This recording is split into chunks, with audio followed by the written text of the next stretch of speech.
Hey guys, I'm John Setzler. Welcome back to another episode of Man Cave Meals. Today we've got a product review and demo that I want to work on.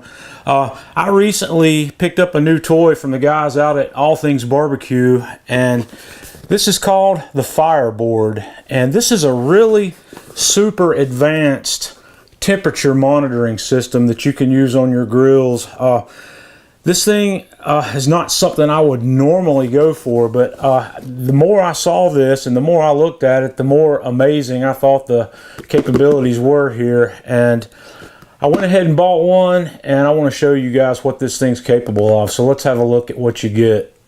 Okay, this is the heart and soul of the FireBoard system, and I'm going to put it in my hand here to give you some perspective of how small this is. It's not a very large unit, but it's got a power button and a select button on the front, and the select button allows you to control what's displayed in the small LCD here. And as you can see on the bottom here, we have 6 probe ports, and we have a USB port also. Now, this unit contains an internal rechargeable lithium-ion 2600 milliamp hour battery, and it comes with a USB cable and a plug-in where you can plug this into the wall and charge it, or you can plug it in and run it from a USB battery also if you like. But the documentation says that you'll get 24 to 25 hours of runtime out of a full charge on that unit. And if that's not enough, like I said, you can connect this to one of those portable USB batteries and run it or charge it from that. So that's a look at the control unit. The standard unit, the standard FireBoard, comes with one ambient temp probe and one meat probe, if I'm not mistaken. I believe that's correct, but I bought the extreme version, which comes with 2 of the ambient temperature probes with the clips, and it also comes with 6 meat probes. So with that setup, you've got a really nice combination of opportunities for looking at temperature inside various points of your grill and multiple cuts of meat. In order to show you guys a little demo of how this thing works, I've set up my Yoder YS640 here, and I've put all 6 temperature probes in there. I have 3 across the top and 3 across the bottom. So this is number 1, number 2, number 3, number 4, number 5, and number 6. And we're going to start a run on this and let it run for a while and let it collect some data, and then I'm going to bring that data up on the screen and show you how we can interact with that data live. While that grill's warming up, I'll give you a brief look here on the PC side. When you go to fireboard.com, you can have a look at a couple of different views. This is called the matrix view, and as you can see, each of these is labeled channel 1, channel 2, channel 3, channel 4, etc. in correspondence with the ports on the control unit, and it's showing you the current temperature reading from each of those probes. And if I want to change the names of the probes, I can do that here as well by clicking on the little tool, and we're going to change the name of probe 1 and call it top left, since that's the position it's in on the grill. And you could call this Boston butt or brisket or whatever. If that's an ambient, you can call it the top rack, or you can name it anything descriptive that you want to associate it with what you're using that probe for. There is also a checkbox here for a fail-safe monitor. You can have this probe send you an alarm or an alert if this probe quits reading for an extended period of time. So that's an option you can set there also. So as you see when we come back, that's changed the name of that to top left. And I can change the name here to top center, which is associated with that. So I'll go ahead and do that here, and we'll change the other ones in either the iPhone app or the iPad, and just save that. The real-time view here that we can look at gives us a graph. It shows us in a graph of the data and how it looks with all those different probes. You can see how they're climbing here and how it's showing you the temperature reading for each probe across the top. And these two have their name changed to top left and top center, which is what we changed it to. I can also change the session name here. It created a default session name called Thursday, August 17th session. So if I go back to the edit session, we can change this to Yoder YS 640 test, or whatever we want to call it, and it'll come back and show us that. But you have full access to this data live from any web browser through FireBoard.com. You'll have your account created there, and after you've set the control unit up and connected it to your Wi-Fi, all this data is going to the cloud. So you can see it here, but you can also see it through an app on your iPhone or your iPad. And once I've had this running for a while and collected some data where we can actually go look at some things specifically, I will come back and we'll have a look at it on the iPad screen instead of on the PC. We've been collecting data here for about 2 hours or so, and you can see that we've got all of our multiple graphs showing the temperatures for each of those probes. And up here at the top of the screen, you can see the current temperature on each of those. We have top left, top center, top right, bottom left, bottom center, and bottom right. And it's live updating. It's updating those temperatures every few seconds. From the detail screen, which is like the matrix view sort of on the computer, you can have a look at the graphs for each individual probe. And once again, it shows you the names of those. If we had named these for a particular cut of meat, you'd be able to see a graph. And also it gives you a high temperature, an average temperature, and a low temperature for that particular probe. If you tap on one of the probes individually, it brings up a screen here where you can edit that data. But the really cool thing here is you can add an alert.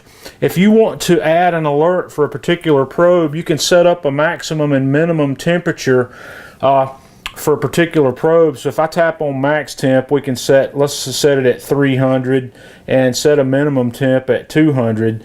And if we fall outside of that range, we can tell it what kind of notification we like to get. We can have it defaults to an app notification, but we can also have it email us or send us an SMS, a text message based on the results of that one probe. So any of these probes, when we come back to that screen, it'll show us that we have a alert. You can see up here there's a 300 and a 200. The 300's in red to indicate that it's a high, and the 200's in blue to indicate that it's low. I know that may be a little hard to see on this screen, but there's really a lot of cool information here that you can have. And you can go back to the chart screen and see all that. It's just a lot of information. Typically, in most cases, you're not going to have 6 probes running. You may have 2 or 3. You may have 1 for your ambient grill temp, or maybe 2 for your grill temps if you're in a big grill like this Yoder, and 1 for meat or 2 for meat. And it's a little more easy to see what's going on, and it'll have your grill temp on one graph and your meat temp on another, and you'll be able to actually watch that meat temperature rise. If you're doing something like a Boston butt or a brisket, you'll be able to see it level out when you get to the stall, and then it'll pick up and go again.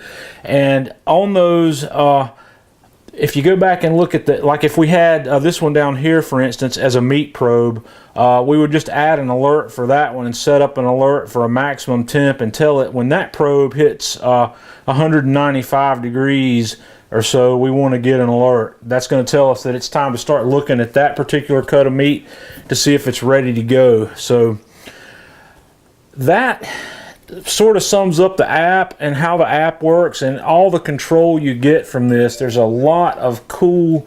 See there, it just gave me an alert based on that one I set up. That was an in-app alert, and it gives you a lot of cool information. There's really a lot of neat things you can do with this.